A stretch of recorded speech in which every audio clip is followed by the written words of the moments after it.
Matius pasal 18 ayat yang ke-21 sampai dengan 35. Perumpamaan tentang pengampunan.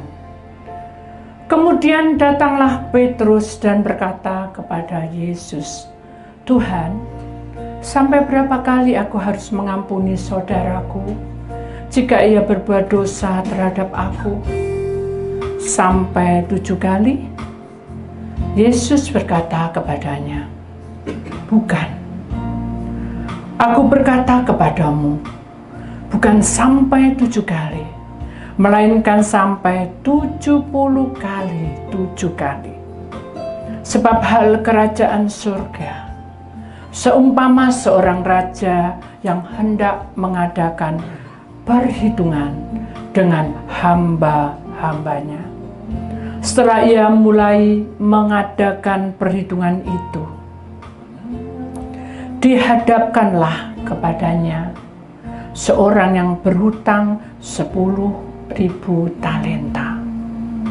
Tetapi karena orang itu tidak mampu melunaskan hutangnya, raja itu memerintahkan supaya ia dijual beserta anak istrinya dan segala miliknya untuk membayar hutangnya. Maka sujudlah hamba itu menyembah dia, katanya, 'Sabarlah dahulu, segala hutangku akan kulunasi.'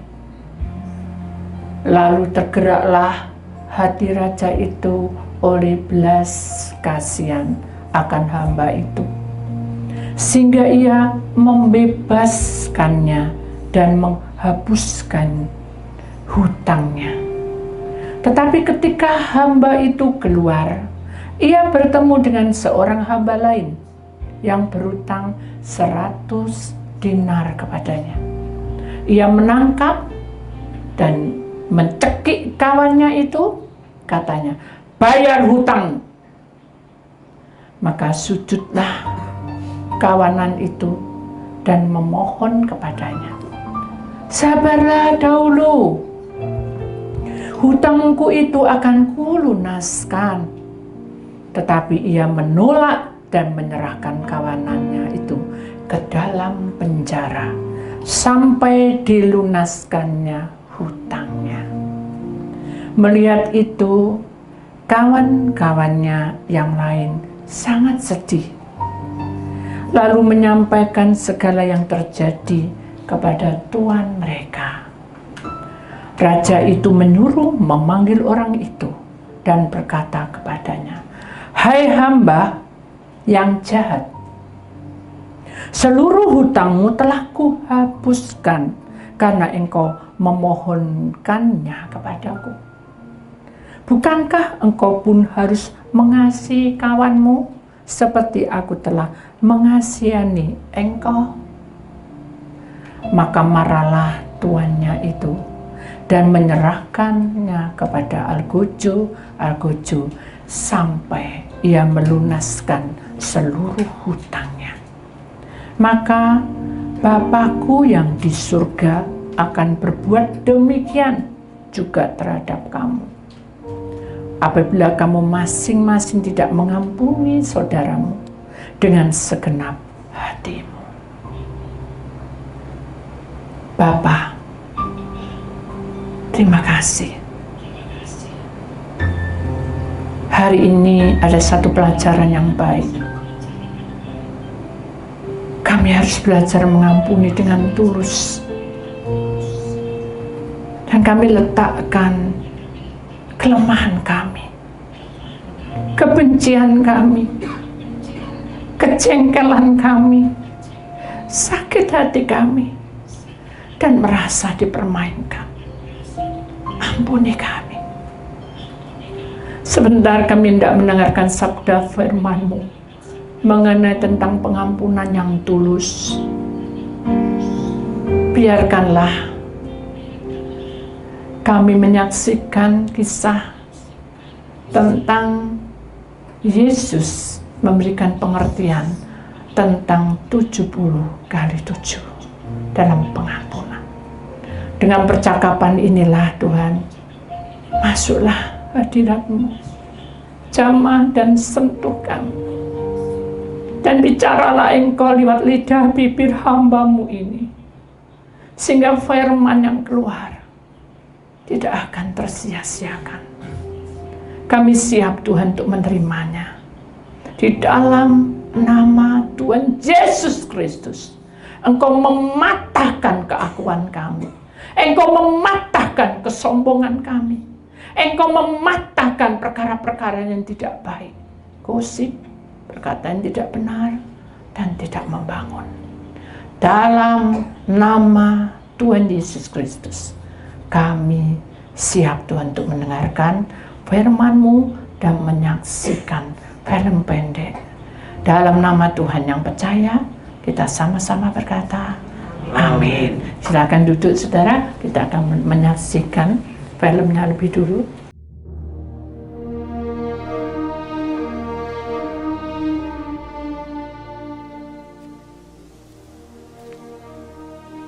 Lord,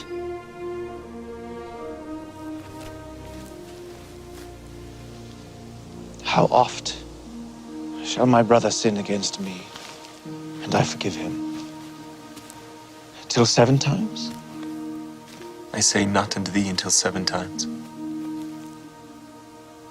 but until 70 times 7.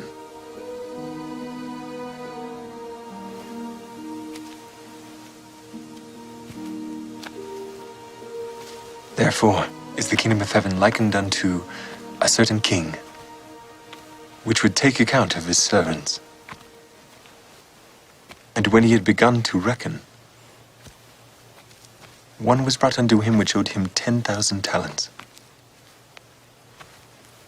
But for as much as he had not to pay, his lord commanded him to be sold,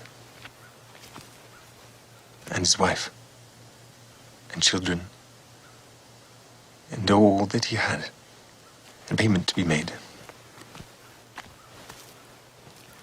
And the servant therefore fell down and worshipped him, saying, Lord, have patience with me, and I will pay thee all.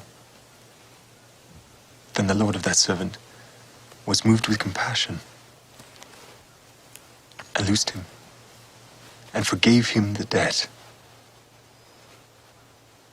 But the same servant went out and found one of his fellow servants, which owed him 100 pence. And he laid hands on him, and took him by the throat, saying, Pay me that thou owest. And his fellow servant fell down at his feet, and besought him, saying, Have patience with me, and I will pay thee all. And he would not, but went and cast him into prison, till he should pay the debt.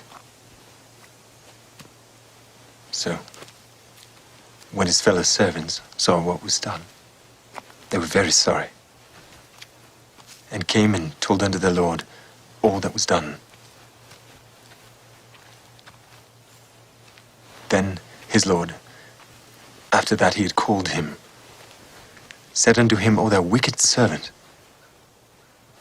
I forgave thee all that debt because thou desirest me. Shouldst not thou have also had compassion on thy fellow servant, even as I had pity on thee? And his lord was wroth, and delivered him to the tormentors, till he should pay all that was due unto him.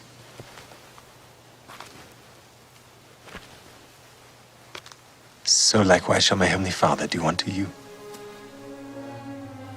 if ye from your hearts forgive not every one his brother their trespasses.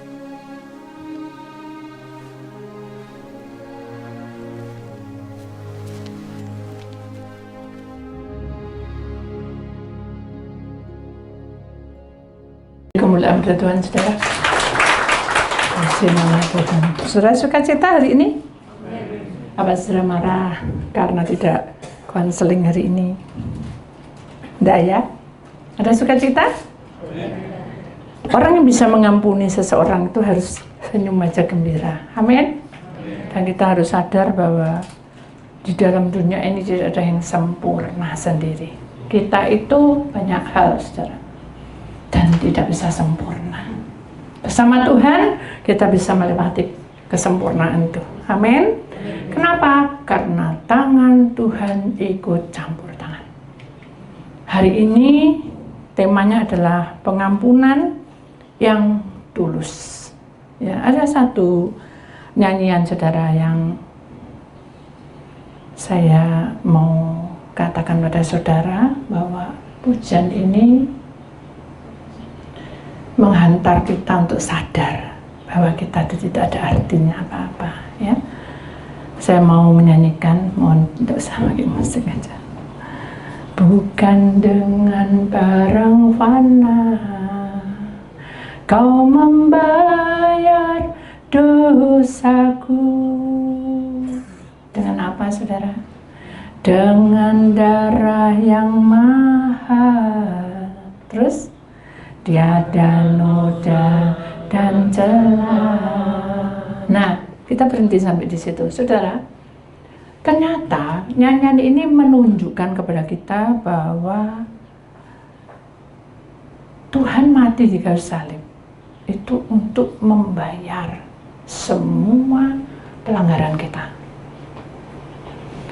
agar kita tidak semakin terjebak di dalam dosa. Terus gimana Bu agar saya tidak terjebak di dalam dosa? Ya, kita perhatikan gambar pertama, pengampunan yang tulus. Perhatikan baik-baik di sini, saudara. Ada gambar Tuhan Yesus yang sedang mengangkat tangannya, mengulurkan tangan kepada perempuan yang berdosa. Siapa itu perempuan yang berdosa? Pernah sudah ingat perempuan yang bergonta-ganti pasangan? Siapa? Maria Magdalena, saudara. Dan di situ ada banyak roh yang mengikuti dia. Jadi gini, dosa yang ada di dalam hidup kita itu tidak berdiam, startnya bergerak, dan itu akan menggerogoti seperti kanker dan tumor. Makin parah, makin parah, makin parah, hingga kita tidak memiliki kebahagiaan dan damai sejahtera. Kita akan merasa tidak nyaman. Itu kalau pelanggaran. Paham ya, saudara? Jadi kita tahu bahwa ini melanggar, pasti nanti endingnya seperti itu. Jadi kita akan gelisah dan khawatir sendiri. Tapi kalau kita mengampuni, itu berbeda lagi. Mengampuni itu adalah jelas-jelas orang ini salah, jelas-jelas orang ini mempermainkan kita, jelas-jelas orang ini menyakitkan hati kita dan membuang kita seperti sampah. No utusi ulema itu sekan.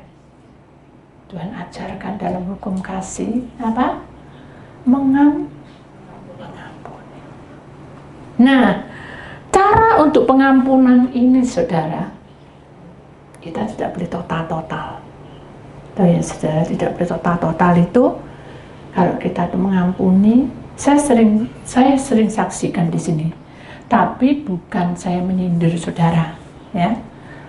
Tidak saya jauh-jauh. Ada sepasang suami istri yang baru menikah, jadi sama-sama mudanya, pasti gelora amarah lebih tinggi, ya. Suatu ketika dia bilang sama si sang suami, ayo antarin aku ke pasar. Gak, aku repot. Sang istri tentu diam. Tapi kalau dia lagi emosi meledak-meledak karena jengkel semalam karena apa, bisa marah enggak? Memicu marah enggak? Halo? Marah kan? Kamu ya nganter itu buat makananmu sendiri, repot tangan. Akhirnya berkepanjangan menjadi dosa. Dosa itu merasuk, saudara. Ada satu nyanyian yang saya juga tidak masukkan di sini, bagaimana Tuhan itu memberikan jalan terbaik. Mungkin Andi tolong carikan nyanyian itu ya. Bagaimana yang lagu yang kita biasa nyanyikan itu, tolong kirim ke saya ya. Nah, lagu itu betul-betul menunjukkan bahwa pengorbanan Tuhan itu banyak sekali untuk kita. Tapi bagaimana cara kita untuk membalas kebaikan Tuhan itu? Karena kita ini betul-betul salah dan berdosa. Ya karena Tuhan kan anak Allah, karena kita juga anaknya. Jadi kita juga harus belajar seperti Yesus untuk mengampuni dengan tulus. Akhirnya ingat, oh iya ya, Bu Titi bilang harus salah satu ngalah, ya wis, diem aja, cep. Si suami banting semua, banting semua, kaos kaki ditaruh di muka, diem, sabar aku. Ya, sabar loh, bener enggak itu? Halo, ibu-ibu, betul? Betul, ya toh, sudah. Baru dia mau makan, dibanting nasinya. Kasihan, apa kamu mau menikah lagi ya?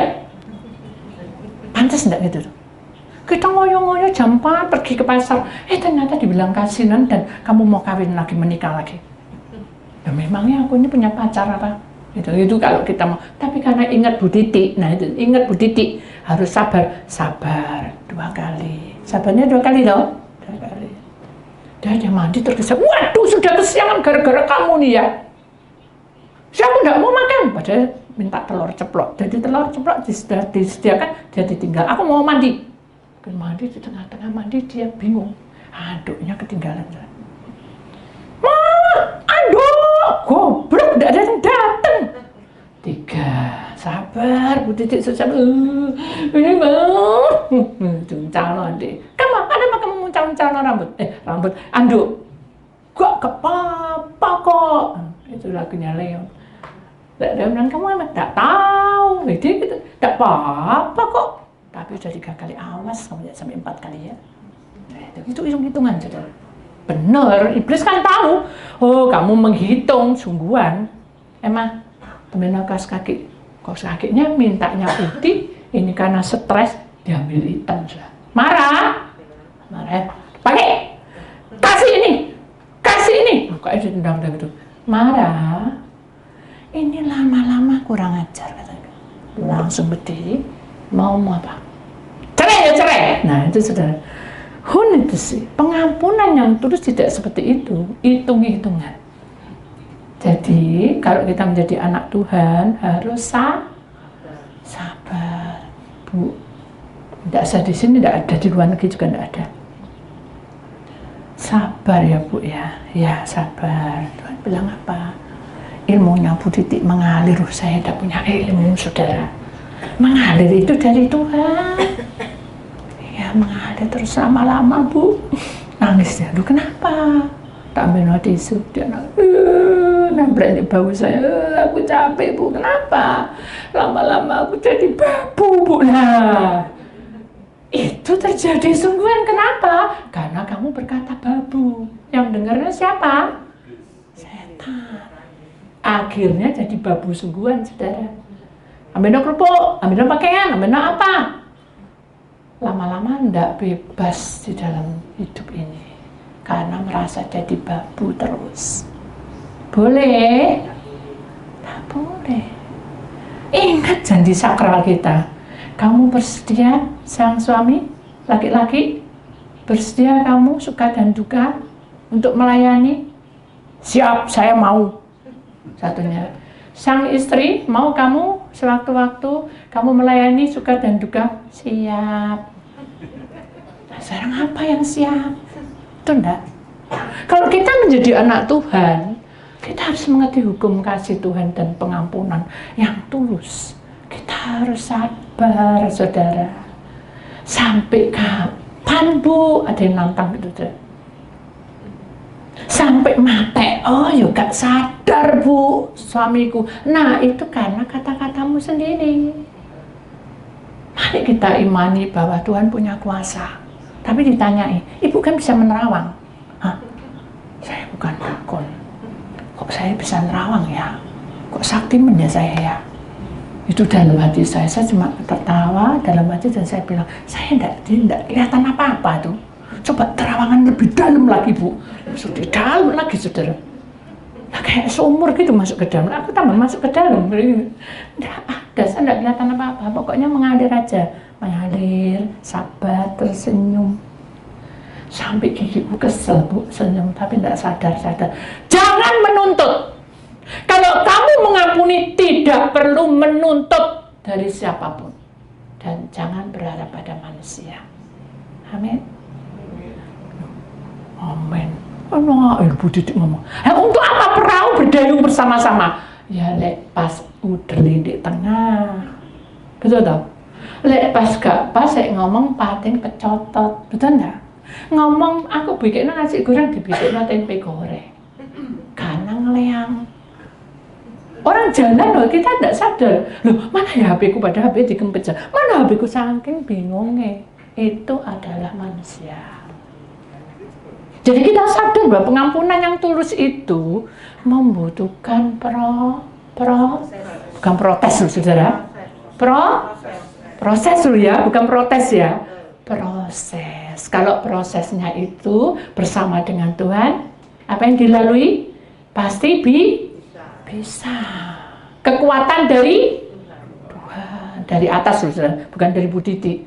Terus no, melok Bu Titi terus ya. Saya tidak punya kekuatan apa-apa lek melok saya, saudara. Saya juga tidak bisa, saudara, memelihara saudara. Betul enggak? Karena kita punya hidup yang berbeda-beda. Saya pagi berdoa, pagi siang malam melayani. Saudara mau ikut saya kayak gitu? Aku lapar, Bu. Masih ada orang konseling. Aku udah kuat, Bu.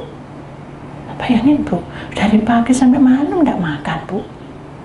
Itu kalau mengikuti, tapi saya bilang, hidup di dalam dunia itu kalau melayani itu masih lapar sukacita, saudara. Amin? Sama. Walaupun kita melayani suami yang cerewet, ya, istri yang cerewet, suka nuntut, suka ini, suka itu, suka gondok, suka apa, kita tetap sukacita. Kenapa? Karena sukacita dari surga turun mengurapi kita dari ujung kepala sampai ujung, jangan dari ujung kepala tok sampai sini tok, saudara. Gak so mikir saudara nanti. Tapi sampai ujung kaki. Sehingga apa yang kita layani sama saja kita melayani Tuhan. Saudara, ada satu kesaksian. Ada seorang ibu yang tidak menikah, ya. Dan si mantu ini berkata, mau apa? Kon meneh. Gitu. Jadi semua sinisnya tidak suka. Kamu lagi katanya. Tapi si mantu itu tersenyum, enggak apa-apa. Kalau enggak mau, enggak apa-apa. Tulis saja surat, nanti kasihkan pembantu. Gak sudi mbak pembantu. Iku yo jahat pembantu nih. Gitu saja. Hanya ditunggui sama mantunya dengan sabar dan telaten.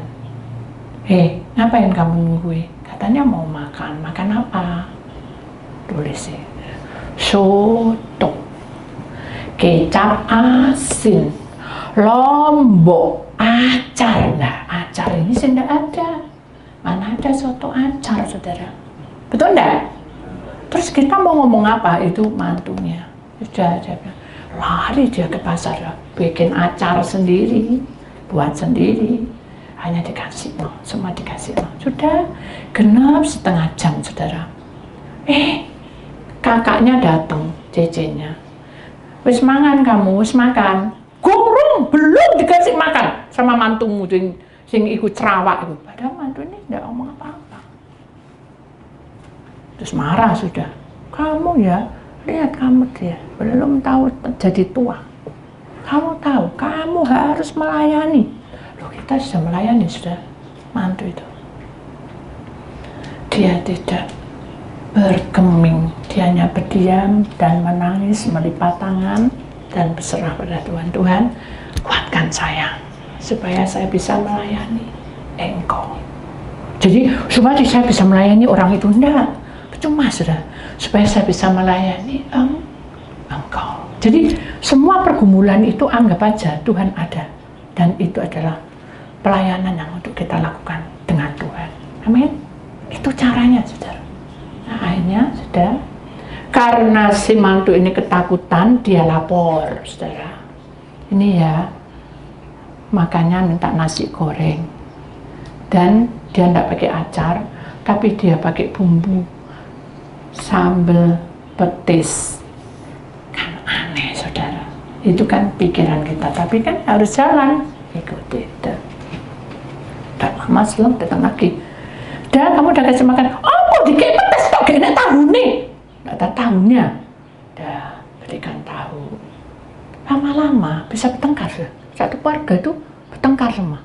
Akhirnya si mantu ini berdoa minta hikmat. Nah ini saudara, minta hikmat. Orang yang mengampuni dengan tulus itu harus minta hikmat dari Tuhan, bukan akal bohong. Hikmat itu adalah pikiran-pikiran yang dari atas yang diberikan pada kita. Ternyata benar, Tuhan tunjukkan dia memiliki pikiran-pikiran yang dari atas, dia ambil kertas dan dia tanda tangan. Baru ada seperti ini. Jadi kalau ini di kakaknya dia tanda tangan. Nasi goreng sama petis. Terus nanti di sini mau dikasih tanda tangan lagi. Nasi goreng sama petis. Ditanyai, kamu sudah makan? Enggak, apa? Ini tanda tangan nih. Aku lali. Itu saja. Aku lupa. Akhirnya selesai. Dengan seiringnya waktu, saudara, suatu hari dia ini beol. Karena saking takutnya ditrek-trek.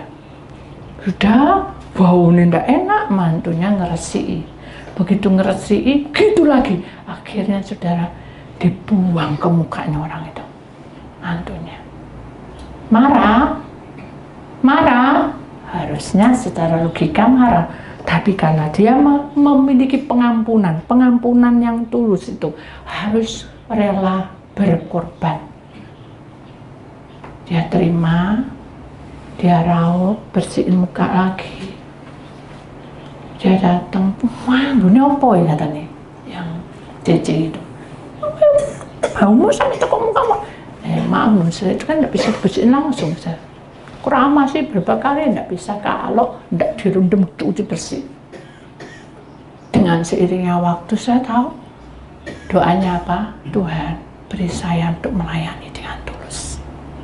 Seperti engkau juga ajari saya untuk melayani. 2 tahun persis. Si orang yang tidak menikah tadi itu, saudara, dia selalu mencari mantu itu untuk didoakan. Dia melipat tangan, bukan aku, manja saudara. Bukan aku, katanya.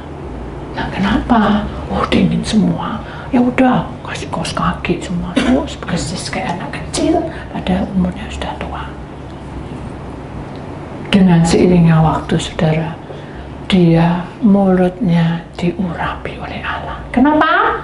Karena selalu didoakan, bukan kata-kataku tok. Ya, jajuan. Sungguhan saya. Karena orang itu kosong. Tapi kalau itu gini, tapi orang itu benar di dalam jalur Tuhan, tidak bisa masuk. Tahu maksudnya saya? Mama, saudara, ini A, teman saudara. A ini jelek-jelek no saudara, tapi A ini tahu kebenaran, tapi dia jelek-jelek no. Tapi yang saudara ini terus tekun sama Tuhan, tidak balas apa-apa, mengalir aja, tidak usah bingung kape dewek, berserah tujuan kepada Tuhan. Sing bener sing mana sih? Ini kamu apa? A. Kita atau A? Kita. Kenapa? Karena kita searah kepada Tuhan. Kira-kira kuat apa enggak? Selama dia bersandar pada Tuhan. Kuat enggak kita? Kuat. Walau badai apapun yang terjadi, aku tetap cinta Tuhan. Karena di dalam pujian ini dikatakan, saudara, Tuhan sudah membayar semuanya. Tiada noda dan celah. Tuhan itu kudus dan sangat-sangat kudus. Dia mau terjun, mau turun ke dunia, lahir di kandang yang kotor, dan dia bilang, aku lebih hina. Kasarnya gitu tuh, saudara. Aku tinggal di sini, aku tidak punya. Tuhan lebih lagi karena dia lahir di kandang. Tapi dia tidak menangis karena menyesal kenapa harus lahir di kandang. Itu menandakan bahwa sebetulnya Tuhan itu rendah hati. Sama hidup kita juga harus belajar seperti Tuhan. Walaupun kita diejek, diolok, Berapa kali Tuhan diolok sama orang Farisi dan orang-orang ahli Taurat, tahu kebenaran. Sesat itu. Begitu mudahnya orang berkata sesat. Tapi tidak tahu dalamnya ya kayak apa. Orang yang bisa diubah itu bukan pendetanya, bukan hamba Tuhannya, tapi yang bisa mengubah orang itu adalah Tuhan. Jadi kita melihat buahnya. Makanya di sini katakan, pujian ini katakan saya suka. Bukan dengan emas perak kau menebus diriku, oleh segenap kasih dan pengorbanan. Jadi hukum kasih Tuhan itu bukan dengan kekayaan. Aku punya derajat pangkat kekayaan, tidak ada artinya apa-apa. Dan dikatakan di sini dengan segenap kasihmu, kamu mau mengampuni, melayani, rela berkorban, disitulah arti sesungguhnya bahwa kamu adalah miliknya. Amin. Jadi kita tidak hanya menyaksikan dan menerima kesaksian tok. Oh, aku sudah ditolong seperti saya. Oh, aku sudah ditolong dioperasi sama Allah dan berkata Allah, kamu masih marah sama aku. Cuma gitu tok, dikasih kesembuhan.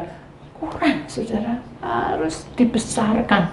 Kemuliaan kisah kebenaran Tuhan itu yang kita terima itu harus disebarkan. Disebarkan, aku tidak enggak. Dengan perilaku yang kita punyai. Tunatesika, kamu jadi surat-suratku yang terang. Jadi mari kita menyadari bahwa hidup di dunia ini banyak sekali perkara yang membuat kita jatuh. Kemudian di sini katakan, ku telah mati dan tinggalkan cara hidupku yang lama. Itu seperti apa? Hidup yang lama seperti apa? Saudara bisa mengerti hidup lama saudara apa? Saudara yang tahu. Hidup lama saya apa? Saya yang tahu. Marah, dendam, jengkel, kan itu kan hidup yang lama, saudara. Gosip, kata-kata yang tidak benar, tidak membangun, sudah dipatano. Semua itu sia-sia dan tak berarti. Tidak ada artinya lagi ketika kita masuk hidup, meletakkan tubuh roh jiwa kita ini di mezbah Tuhan. Jadilah padaku seperti yang kau ingin, kau ingini. Yang kau ingini bukan keinginan kita, tapi keinginan Allah menyertai kita. Mari kita akan lihat firman Tuhan dulu, kita baca saudara supaya saudara juga lebih paham. Lukas pasal 17 ayat yang keempat. Begini bunyi firman Tuhan.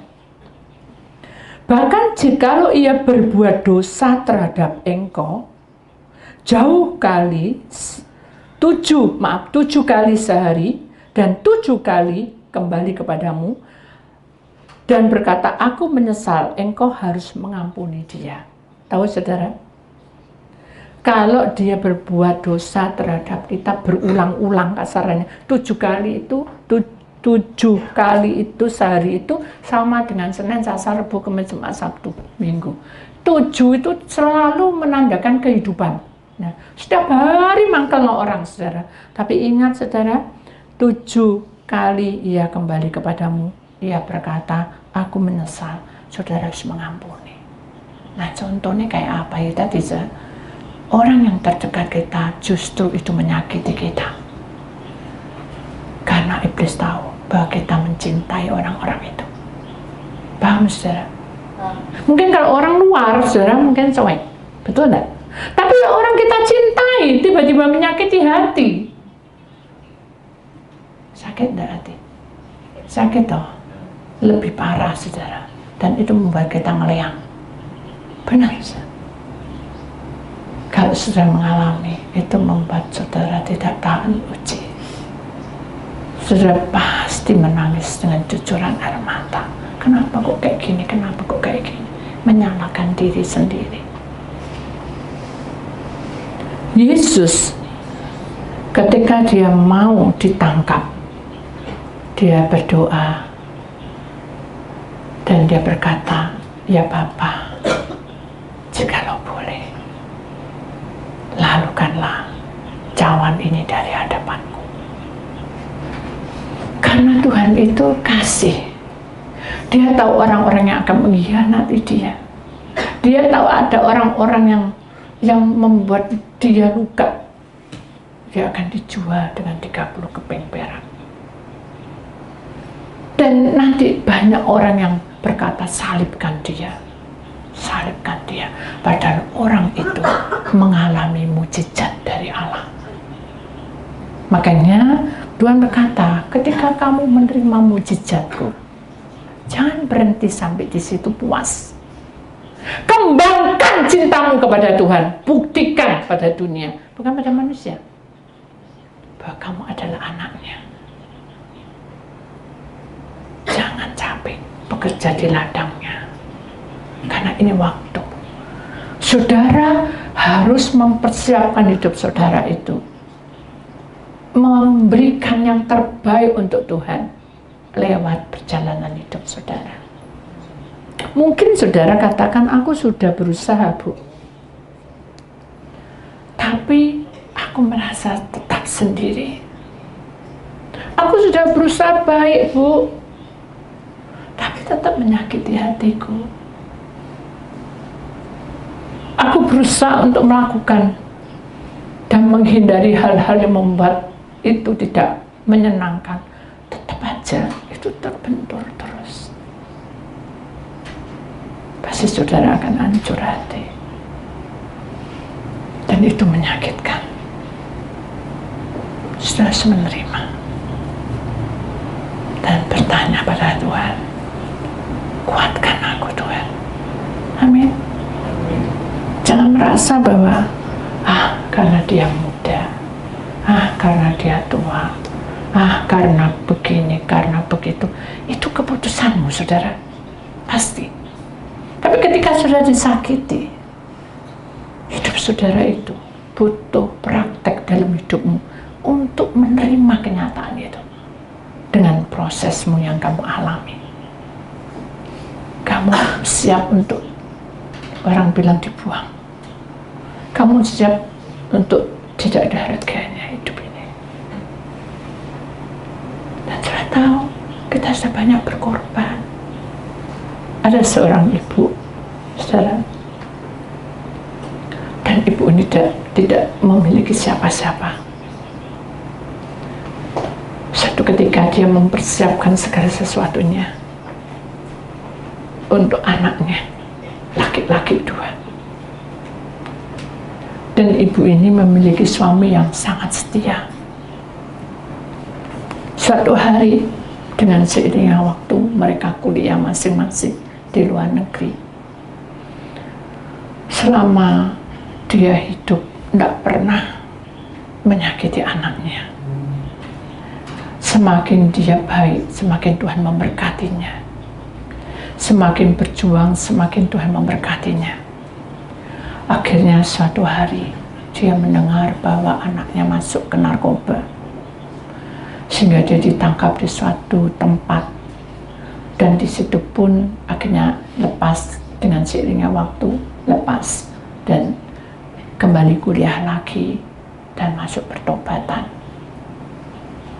Ingat saudara, hidup di dunia ini bukan nasib baik atau buruk, tapi semuanya itu jalur Tuhan. Dan jalur Tuhan itu tidak sama dengan logika kita. Dengan seiringnya waktu saudara, ternyata anak yang pertama ini dendam dengan saudaranya, adiknya. Hingga suatu ketika dia mengadakan suatu rencana untuk membunuh adiknya. Manusia itu sudah diberkati, masih tidak puas. Dengan kasih sayang seorang ibu dan papa dan mama, harusnya itu sudah tercukupi. Tapi karena dia bergaul dengan di luar, liar, dan tidak ada pegangan hidup, dia melakukan kesalahan. Dan akhirnya terjadilah itu. Tapi yang disuruh bunuh itu temannya, saudara. Dengan kejadian itu temannya salah nembak. Akhirnya orang tuanya meninggal yang perempuan. Dan adiknya masih hidup, tapi akhirnya meninggal juga. Jadi tinggal papanya dan dia. Tapi dia pura-pura menembak tangannya dan dia lapor ke polisi bahwa ada pembunuhan di dalam keluarganya. Saudara, orang yang mengampuni itu betul-betul harus rela berkorban. Sang ayah ini tidak habis pikir mengapa anaknya sampai berbuat seperti itu. Tapi dia memiliki hukum kasih dari Allah, dia mengampuni anaknya. Sampai anaknya itu betul-betul memiliki satu pegangan di mana dia menjadi sekolah Alkitab, kalau tidak salah, saya agak lupa saudara. Akhirnya dia mencintai Tuhan dengan sungguh-sungguh dan dia mulai hidup baru. Tapi teman-temannya banyak yang tidak baik. Hingga akhirnya terjadilah sesuatu lagi di mana dia ingin membunuh papanya supaya hartanya itu masuk ke dia semua. Jadi hukum kasih yang dilakukan oleh ayah ini, saudara, Tuhan tahu dan tidak akan sia-sia itu. Benar dia akan menembak, tidak bisa terus. Kenapa? Karena Allah punya rencana atas anak ini. Kalau dia tidak mau bertobat, mati saudara, pasti iblis yang ambil alih. Kenapa? Karena waktu finish. Iblis itu ada waktunya. Ketika dia perjanjian dengan setan, saudara, dia mau membunuh dan dia pengen kaya raya, itu ada hukumnya. Dan dibalik semua itu, orang bilang itu bayar, saudara ya. Kamu mau kaya, bayar gini, sekian, 25 tahun, 10 tahun. Waktunya itu sudah habis, tinggal berapa tahun gitu. Jadi kalau dia dalam tempo ini tidak membunuh, dia yang mati, itu saudara. Akhirnya dengan strategi apapun tidak bisa dan ketangkep sendiri. Ketangkep dan dia akhirnya masuk lagi. Jadi anak ini masuk, keluar masuk penjara. Tapi ayah ini penuh kasih, saudara. Tetap datang mengunjungi dengan hukum kasih Allah, menerangkan dan diajari berdoa. Dengarkan baik-baik, proses doa yang benar pasti Tuhan dengar. Amin. Proses doa yang sungguh-sungguh kepada Tuhan pasti kalau waktunya tiba dijawab oleh Tuhan. Jadi saudara tidak bisa berkata, kok kayak gini aku? Kenapa kok kayak gini aku? Hidupku kok seperti ini? Kenapa kok nasibku kayak gini setelah aku ikut Tuhan? Nah, itu tidak boleh, saudara. Karena iblis itu mengintai kita. Dia benar tidak punya taring, tetapi dia berusaha untuk mengelabui kita. Dan kita dijebak di dalam dosa. Seperti anak ini tadi tidak pernah puas. Sudah diginikan, dikasih pengampunan, sampai belas kasih itu, saudara. Itu diberikan dengan betul-betul diberikan. Sepanjang hari papa ini memberikan kasihnya. Terus dibilangi, terus dibilangi. Tapi hatinya tetap tidak membuka. Lama-lama masuk kemana, saudara? Bolonya siapa? Iblis toh. Perangainya, hidupnya, sampai berkat. Semuanya kacau semua. Tapi namanya papa berdoa kayak Ayub. Ampuni anakku Tuhan, ampuni. Saya bisa mengerti ya saudara, perjuangan yang seperti ini tidak mudah. Disakiti, dibunuh loh saudara, sakiti loh tuh, jelas-jelas. Tapi ayah ini dengan tetesan air mata, dia peluk anaknya. Dan dia berkata, aku cinta kamu nak, aku sayang kamu nak. Terus gitu. Anaknya tidak menggapai, dia hanya peluk, tapi dia tidak ada rasa. Kenapa? Karena di dalam pikiran dia adalah membunuh. Paham sudah? Jadi kalau di dalam kehidupan kita saat ini sudah di gereja, di tempat bait Allah, pikiran sudah tidak benar, ya itu yang terjadi. Pulang pun ya itu pikiran. Tidak boleh. Ketika sudah masuk dalam bait Allah, lepas no bebanmu dan tinggal no semua itu. Itu haknya Tuhan. Pekerjaan, WA, ya, telepon tuh matiin, saudara. Hubungan saudara dengan Tuhan. Jadi itulah yang membuat saudara bisa sadar bahwa sesungguhnya saudara itu mencari Tuhan. Oh, tapi kan ini waktunya, Bu, aku kan kerja, kan eman-eman. Yuk, sekarang saudara itu mencari Tuhan atau di dalam bait Allah itu bekerja? Saudara harus tanggalkan itu sementara. Dan terus pandang itu salib Tuhan. Dengar pujian, penyembahan, kesaksian, semua didengarkan. Merasuk di dalam aliran darah. Supaya pada waktu saudara mengalami masalah, saudara akan tergerak itu, kesaksian itu. Itu benar, saudara. Ketika ada seorang perampok, ya saudara, yang masuk di dalam bis mini, suaminya tidak mengenal Tuhan. Dia bawa uang 1 gebok dari toko. Si istri yang mengenal Tuhan. Dalam hati menyanyi-nyanyi terus. Hidupku bukannya aku lagi, tapi di depan ada perampok. Kalau dia tidak menanggalkan pekerjaan itu, dia menyembah, memuji asal-asalan, tidak ada kuasanya. Benar. Dia tanggalkan pekerjaan, dia memuji, menyembah Tuhan. Saat dia pulang, dibiasakan seperti itu. Begitu dia muji-muji Tuhan, perampok nodong, mana uangmu? Karena dia tahu dia pegang uang. Suaminya sudah kencing-kencing, ngompol-ngompol, dikasih uang. Saat dikasihkan uang, loh itu kan aku jeripayahku, kata si istri itu dalam hati. Tapi dia berserah. Kalau memang itu uangnya punyaan milik suamiku, pasti Tuhan tolong. Begitu diserahkan, dia cuma bilang, Tuhan. Dia bilang Tuhan aja. Perampok itu semua lari semua. Semua itu ada 6, saudara, ngelilingi sama supirnya. Lari semua. Pernah enggak saya saksikan? Begitu selang berapa hari, suami istri itu datang pas minum karena haus. Orang itu bilang, yang punya warung itu, Bu, ibu yang pernah dirampok itu, iya. Perampok itu loh, itu terkenal jahat di tempat ini. Sekarang sudah tidak berani lagi merampok berkat ibu. Gitu. Oh, enggak, saya enggak ada apa-apanya. Saya cuma berdoa aja. Allah ibu hidup, katanya. Dia cerita bahwa perampok itu takut karena pada waktu dia itu mau ambil uang itu, dia lihat ada orang-orang besar-besar yang dikelilingi. Dia itu dikelilingi orang-orang yang besar dan bersinar. Itu pasti malaikat Tuhan. Dia lari terus sampai kencing-kencing. Dan ibu tak bilangi, kepalanya itu sekarang bertobat. Dengarkan saudara. Ketika kamu mengampuni orang itu dan saudara berdoa, kuasa Tuhan itu mengalir kalau orang itu mau nerima. Tahu saudara? Jadi saudara mendoakannya. Tuhan, Bu Titi ini doa no.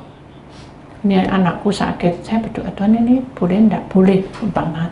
Enggak sembuh. Sing disalurno siapa? Doa gak mempan. Gitu? Siapa? Bu Titi. Salah apa betul itu? Benar enggak? Yang benar itu ya apa? Berserah. Ketika dia hanya bilang Tuhan, mengapa dia bertobat? Karena dia membuka hati perampoknya itu. Oh, aku salah ya. Selama umur hidupku tuh aku tuh hanya menyiksa orang dan mengambil, merampas hartanya orang. Aku berdosa. Dia nangis, saudara, berdoa. Walaupun dia lain agama, tapi di dalam Tuhan sama. Dia bertobat. Jadi orang yang mengampuni itu, saudara, ada kuasa yang mengalir. Perempuan ini, saudara, yang nyanyi-nyanyi itu tadi, suami istri itu tahu kalau di situ tuh ada perampok yang sangat jahat. Makanya dia selalu bilang sama suaminya, jangan yang aneh-aneh, buntelan tas kresek aja. Karena aku dengar-dengar ada perampok loh Pak. Wis ini loh wis gampang. Tidak kresek biasa, tapi kan namanya perampok kan lebih jeli. Dia perhatikan aja orang itu. Tapi lebih berkuasa tuh Tuhan. Manusia boleh punya rencana, Tapi kalau Tuhan yang berkehendak, pasti yang kehendak Tuhan yang jadi. Amin. Jadi akhirnya ya apa saudara? Semuanya diubah oleh Tuhan. Sehingga tempat kampung itu menjadi rejo. Tahu rejo? Tidak takut lagi orang pergi ke sana ke sini. Biasanya malam itu sudah takut semua, tutupan semua. Takut kalau dirampok. Nah, itu berkat apa? Bukan berkat dari orang ini, berkat doa perempuan ini, istri ini. Selalu mendoakan tempat itu dan mengampuni orang itu. Loh, apa orang penjahat tidak datang? Datang, saudara, minta uang, kasih, saudara. Minta lagi, aku tidak punya loh, maaf. Tapi doa dulu dalam hati, Tuhan, tolong saya. Engkau yang berkata, bukan saya. Aku tidak punya uang. Oh ya sudah, lain kali kasih. Beda, saudara. Beda pembicaraannya. Karena Tuhan mengurapi perkataan orang itu. Kenapa? Karena orang ini tidak pernah melakukan gosip. Tahu saya. Di sana tuh gini. Oh ya tuh gini. Nggak, dia nggak mau. Di sana tuh ada gini. Nggak. Terima kasih. Itu nggak mau saya. Dia nggak mau kemana-mana. Dia hanya tujuan kepada salib itu Tuhan. Amin. Jadi kalau kita mau mengampuni, saudara, kita harus sepakat seiring bersama dengan Tuhan sampai Maranatha datang. Amin. Sehingga kita bisa memiliki apa? Hati yang betul-betul apa? Mengampuni, ya. Orang yang mengampuni itu adalah kesaksian hidup, ya. Kalau kita sudah dikasih kesaksian hidup, berarti kita mengembangkan lewat perbuatan kita. Ngono kok modelnya anak Tuhan, gak ini ngerasani. Nah, yang jelek siapa? Nama Tuhan. Oh, Taji itu loh, gak mau diajak ngomong-ngomong aneh-aneh. Diajak kemana-mana juga gak mau. Tuhan dengar bangga. Tuhan dengar bangga. Bangga. Tuhan gak ingin kamu kesana kesini ke situ. Akhirnya gak karu-karuan. Betul enggak? Fokusmu bertumbuh, satukan. Terus fokus sampai susunan bata penyembahanmu itu tumbuh dan di situ ada kemuliaan Tuhan tinggal. Amin. Kita imani bahwa pengampunan yang Tuhan berikan pada kita itu luar biasa dalam hidup kita. Lalu kita akan melihat perkataan saudara. Kita lihat tidak ada satu alasan pun untuk tidak mengampuni. Jadi tidak boleh memikirkan apapun saudara yang membuat saudara luka, karena sesungguhnya kita telah menerima pengampunan dan kasih anugerah yang berlimpah. Dari siapa? Dari Tuhan, ya. Jadi kita sadar mengapa di sini ada anak kecil yang dipeluk. Kita tuh harus belajar seperti anak kecil ini. Maksudnya seperti apa? Anak kecil tidak tahu masa depannya, saudara, kapan, ya apa, wayai makan ya apa, makan ya mau minta ya lapar, gitu tuh saudara, tidak tahu. Sekolah ya apa, yang menata adalah orang tua kita, sama. Kita tidak tahu masa depan kita, tapi yang menata, memprogram itu adalah Tuhan Yesus. Izinkan Tuhan maju ke depan. Jangan kita yang sok pinter. Kita harus mengalir, belajar seperti anak kecil, tidak tahu apa-apa, tapi Tuhan yang memprogram kita. Ya wes Tuhan, aku siap. Amin. Jadi kita imani ya saudara, bahwa kita harus belajar untuk mengampuni orang-orang yang menyakiti kita. Ya, buka hatimu dan ikhlaskan. Setiap kali itu menyakitkan, pasti kita akan menangis, saudara. Saya pernah mengalami? Halo? Kok tegang, saudara? Pernah mengalami? Pernah, ya. Makanya nanti itu ada tubuh dan darah Tuhan. Ingat saudara, ketika saudara mengambil lempengan, ya, bukan lempengan bumi, tapi roti yang bundar, yang tidak ada batasnya, itu menandakan cinta kasih Tuhan yang melingkar dan tidak terbatas. Amin. Mengapa harus diremukkannya? Karena dengan cinta kasih Allah yang diberikan itu hancur bersama dengan dosa-dosa dan pelanggaran kita, dan kita masukkan di dalam mulutnya, lalu kita telan. Ya. Karena roti tak beragi, nggak manis, nggak asin, tawar. Itu artinya adalah hidupmu yang tawar, yang tidak ada artinya apa-apa. Di hadapan Tuhan berharga. Amin. Siapakah aku ini Tuhan? Apa? Jadi biji matamu. Puji nama Tuhan, siapa aku ini? Betul nggak? Jadi biji mata Tuhan. Makanya HP jangan sering dibuat mainan. Taruh dan silent. Oke? Ya, taruh dan silent. Waduh, ini sudah di WA semua. Aku mau ibadah 1 jam 2 jam aja ditaruh, saudara ya, supaya kita fokus ke Tuhan seperti gambar ini ya. Coba kalau anak salah satu aja enggak fokus, bisa dipeluk gitu. Tuhan manggil dia, sini Nita, aku main, bisa dipeluk, dipegang gini aja, lari-lari ke sana ya, akhirnya nggak bisa dipeluk. Siapa yang salah? Kita. Nitanya yang salah, kenapa mekar dewek? Iya toh, terus nih nyalano, kok aku nggak diberkati? Iya toh, lo nggak diberkati gimana? Aku mau meraih kamu mainan karpet dewek kok, heboh sendiri, betul nggak? Duh, kita tuh bisa mikir, saudara, yang salah tuh siapa? Kok aku nggak diberkati ya? Kenapa? Karena kita nggak menghargai itu Tuhan.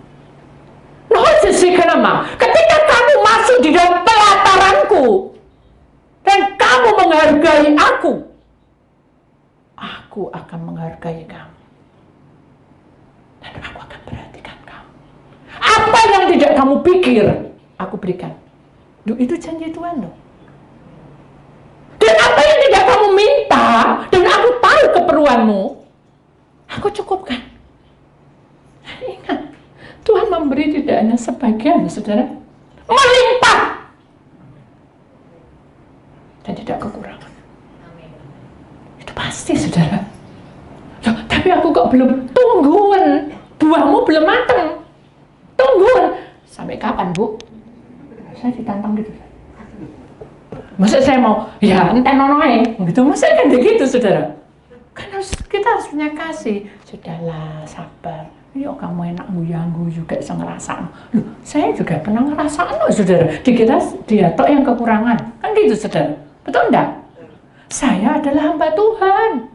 Kalau saya mau engkel-engkelan, loh aku ini hamba Tuhan. Dulu aku pekerja. Loh beda, saudara. Tapi ladangmu adalah ladang Tuhan. Ketika kamu kerja dengan tetesan air mata, tetesan keringat, dihitung Mbak Tuhan, saudara. Di persembahan Mbak Bapak, ini loh, anakmu dengan tetesan keringat kerja, Allah berkata, ayo malaikat berkata no dia. Gitu, saudara. Betul enggak? Ketika ada hamba Tuhan nangis, kenapa? Dilihat, oh ini membutuhkan, ayo malaikat turun, ayo cukup no hamba Tuhan tuh. Gitu, saudara. Dan orang dicukup no bukan uang tok loh, saudara. Kebahagiaanmu, kedamaianmu membuat kamu senyum, itu berharga di hadapan Allah. Kamu lo metucu terus gitu, mana bisa berkat turun, betul enggak? Terus kayak orang kelengeran tuh, mana bisa berkat turun, betul enggak? Semangat, ini kan gitu. Paulus berkata, kamu jangan jalan, naik perlu lari yo. Loh itu maksudnya apa? Apa kita ikut Tuhan lari-lari? Enggak. Kamu itu jalan slow boleh, tapi sekarang ini waktunya kamu bangkit, jalan lari, tujuannya di mana? Kan gitu, Paulus. Kejaran itu loh salib, kejaran, pegangan itu aku di balik salib itu ada kebenaran dan kemenangan. Berkat turun melimpah di atas hidupmu. Loh itu harus kita tahu, itu rahasia yang harus kita buka. Oh betul, aku harus ke sana, kan gitu, saudara. Jangan menunggu titik, saudara. Bu, biasanya berapa? Wah, ngerti Bu Didik. Jam berapa, Bu? 10 ini jam 10 sampai jam 10 malam. Bisa. Enak ngomong. Lah, semua orang tuh loh, yang melayani cuma satu, saudara. Bisa enggak tepat waktu? Ya enak ngomong aku nih, ya poso. Lah, saya apa enggak puasa, saudara? sampai jam 10 saya bilang kamu masih puasa. Ya sudah makan, Bu. Marah gitu sudah. Saya belum makan. Loh, iya tapi enggak mikir ya. Oh, ngesakno apa enggak. Ya saya berdoa gitu saja. Mana tahu. Loh, enggak mikir sampai malam ya. Oh, ngenteni aku kan gitu sudah. Ya mau dia. Loh, ini yang membuat kita itu tidak tepat karena dalam perjalanan itu banyak hal yang membuat luka di situ. Karena kita merasa benar sendiri. Aku tahu harus begini, tapi mempraktekkan tidak bisa. Berarti tong kosong bunyinya kosong dalamnya imanmu. Ayo, sekarang kamu harus punya bobot bibit yang kuat. Karena benih yang diberikan kepadamu adalah benih yang pasti berbuah. Amin. Dan tidak pernah kosong. Amin. Kita imani, saudara. Akhirnya saya singkat cerita yang tadi kesaksian yang ayahnya dibunuh itu, dia sekarang menjadi orang yang baik. Dan papanya hidup bahagia dengan dia. Dan tidak ada lagi kata untuk membunuh. Kenapa? Karena kasih menghapus semuanya.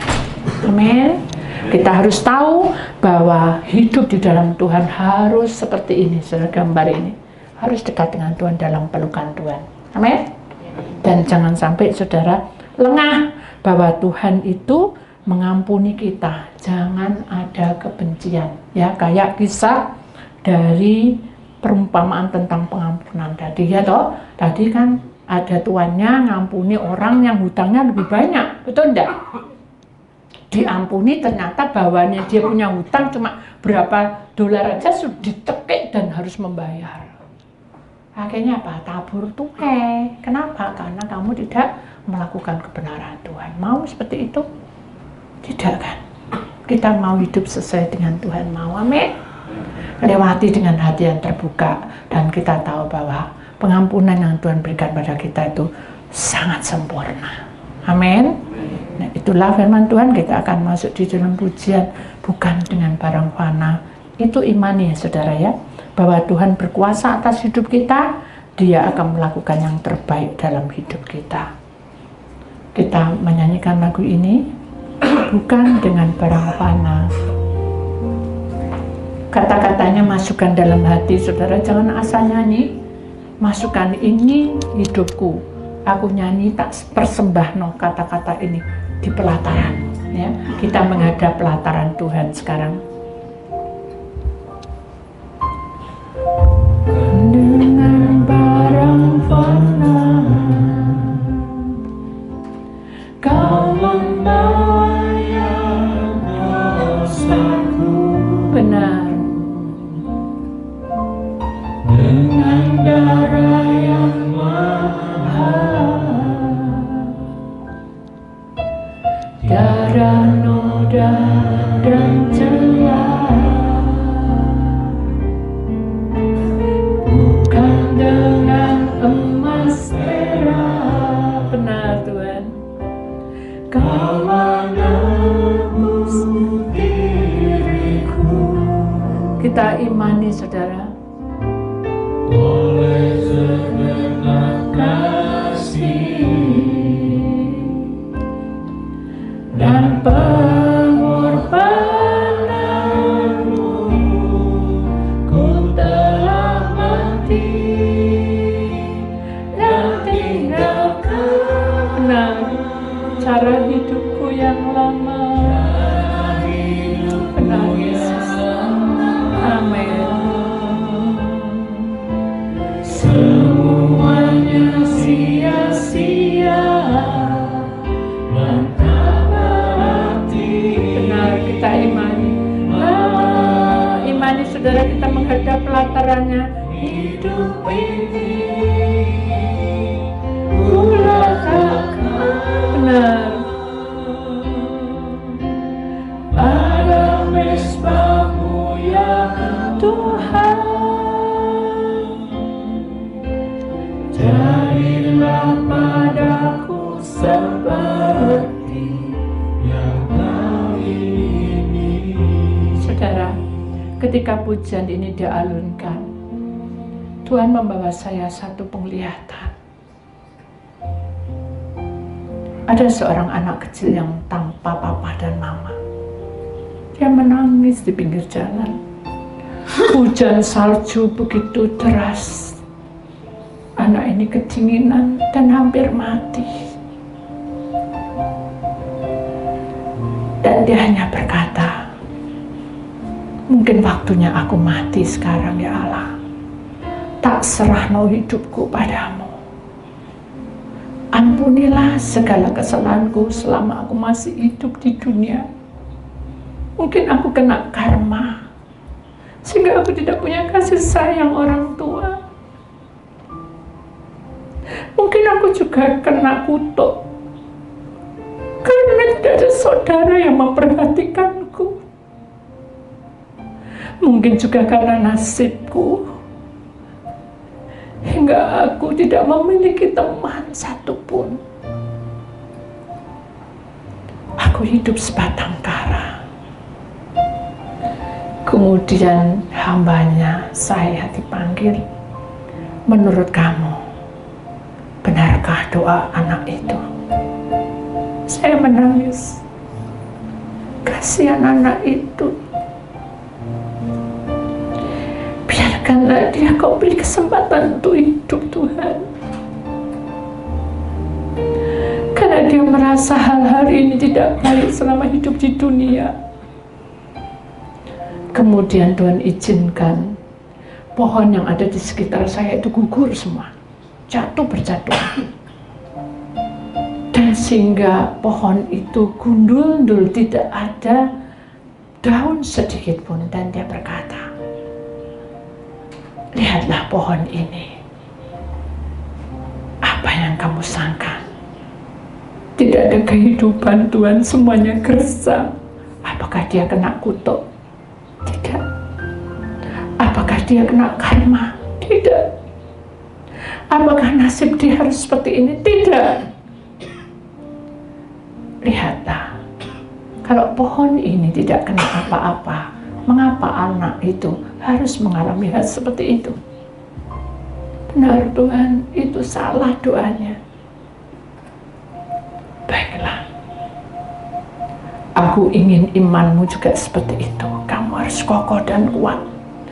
Jangan menyalahkan diri sendiri. Majulah terus ke depan sampai pupus dan tumbuh lagi daun-daun yang ada di sekitar ini. Musim semi akan tiba dan kamu akan melihat bunga-bunga itu bermekaran dan berbau harum. Kemudian dituntunnya anak itu dan lenyaplah dari pandangan hamba. Kemudian hamba dikembalikan kepada posisi berdoa. Dan dia berkata,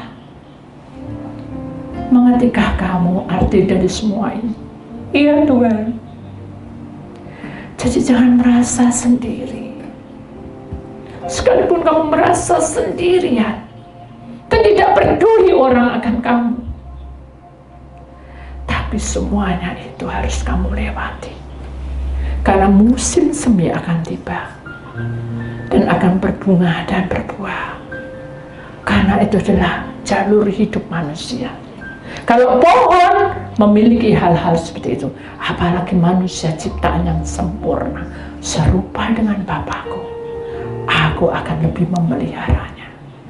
Asal tidak ada pelanggaran. Jikalau toh melanggar, harus mengampuni dan meminta ampun. Saudara, dari kejadian itu, saya menjadi kuat. Saya tahu beban yang berat itu menghimpit hidup seseorang, yang membuat kita stres dan kita tidak bisa terima semua ini. Tapi ingat saudara, sepasang mata memperhatikan perjuanganmu. Jangan berhenti, teruskan perjuanganmu. Panggillah Bapa, karena dia tahu, seperti pujian ini, bukan dengan barang fana dia menebus hidup kita saudara. Dia sudah sediakan yang terbaik untuk manusia, termasuk kita. Dengan darah yang mengalir ada kuasa yang hidup di tengah-tengah kita. Mari kita akan nyanyikan lagu ini sekali lagi. Persiapkan hatimu dan buka hatimu, karena kita akan doa penutup firman Tuhan supaya termenterai selama-lamanya.